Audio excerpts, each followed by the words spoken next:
আলাইকুম প্রিয় বন্ধুরা, কেমন আছেন সবাই? ইনশাল্লাহ এই যে সোনালি আঁশ পাট গতকালকে আমি বুনে গেছি, সার এবং বীজ বুনেছি।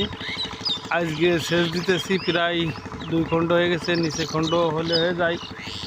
সকাল সকালে ফজরে নামাজ ছড়েই আপনার এই বীজ বোনার কাজে লেগে গেছিলাম।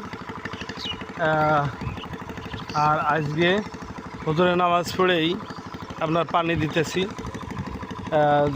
অবশ্যই রাত্রেবেলা একটু বৃষ্টি হয়েছিল, ও বৃষ্টিতে কিছু হয় নাই, ও বৃষ্টিতে আরও ক্ষতি হয়েছে। সবাই বলছে ওই বৃষ্টিতে ক্ষতি, তাদের দ্রুত ভিজে দিতে হবে। তা ভিজেতে আসলাম, আসে 2 খণ্ড প্রায় কাছাই গেছে। আপনারা দেখতে পাচ্ছেন এইটুখানে আসছে 2-1 খণ্ডর। অবশ্যই আরও ঘন্টাখানেক লাগবে। ওই যে দূরে দেখা যায় মেশিন, আপনার ওই মেশিনটা দেখাচ্ছে, ওই যে মেশিনটা স্টার্ট দেওয়া, এই যে ও দেখা যাচ্ছে। আর ওটা এই বাড়িটা হলো রাতুলকের বাড়ি, বাদশা চাচার বাড়ি, যেটা দেখা যাচ্ছে। এখানে সবাই পাট বুনেছে। এই যে সব যা দেখতেছেন এগুলো সব পাটের পাশে, সেই পাশে যত গ্রামের সব পাট। মাগুরায় আগে পাট বুনতো প্রচুর, 90 দশকে প্রচুর পাট হতো।